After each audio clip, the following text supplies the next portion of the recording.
Presidential candidate Senator Lindsey Graham joins me now from South Carolina. Great to have you back on The Real Story, Senator. Thank you. So I found it fascinating today that President Obama came out with Secretary of State John Kerry and Vice President Joe Biden. And when this announcement came across the newsroom here for 11:45 a.m. Eastern Time, I think a lot of people thought, wow, he's going to be talking about that Russian airplane crash, right? No, it was about the Keystone pipeline. Is this administration just tone deaf right now, or do I have it wrong? Well, John Kerry is completely delusional as Secretary of State. He thinks things are going great. The Mideast is on fire. Radical Islam is growing in capability and threat, and we're talking about not building a pipeline to buy oil from Canada. Newsflash, Canada's our friend. Hadn't you rather buy oil from Canada than people in the Mideast who hate our guts? It would create American jobs here. It would allow American oil to flow into the pipeline so we could sell it ourselves. Well, it creates jobs. They're going to sell the oil to Canada.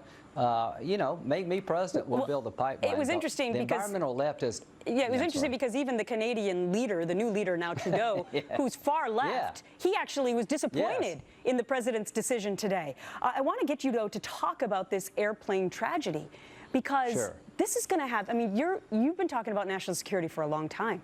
This could have vast implications for not only the safety of Americans, but all air travel throughout the world. Well, let's put it this way, Gretchen. If ISIL didn't do it, they would love to have tried. They would kill us all if they could. If they had a weapon to kill everybody in America, they would use it. They hate us because we're infidels. So if they did, in fact, collaborate with people in the Sinai or in Egypt to put a bomb on a plane, it shows their growing incapability. Their desire to kill is only limited by their capability to kill. If this is true, that ISIL's behind this, it shows they're getting stronger, and the president has no plan to destroy ISIL. The air campaign is not working. 50 people going on the ground won't make a difference. Barack Obama has no idea what he's doing when it comes to radical Islam. What would you do? You're running for president. How would you handle this differently? I would destroy ISIL. I would get a regional force, Turkey, Saudi Arabia, Jordan, Egypt. They hate ISIL too. ISIL is coming after them. I'd form a large army made up of people in the region.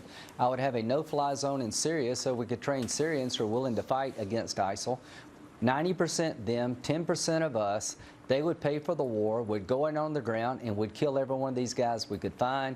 We would destroy the caliphate. We would hold it. If you don't have a ground component, you're not going to win, and you can't train enough Syrians to win. You need the region to fight this fight with us. Okay, I want to get you up to speed. I'm sure you've seen this. It was breaking earlier today about the controversy now with Dr. Ben Carson and something that he said in his autobiography about being accepted or going to having a full scholarship to West Point.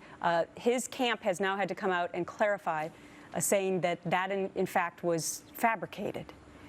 Does this affect his campaign? Let's leave that up to the voters. Can anybody deny that he's one of the most talented people you've ever met? The guy is a world-renowned neurosurgeon. I can promise you, I never got a full scholarship to West Point. The bottom line is that the voters will determine this. That's why I think Iowa, New Hampshire, and South Carolina is so important. Dr. Carson's an accomplished man. He will have to deal with this. Let's let the voters decide, not pollsters. This will work its way out over time. And as to the Keystone Pipeline, this is what we've learned. The environmental left owns this White House. This makes no economic sense. All right. Senator Lindsey Graham, running for president.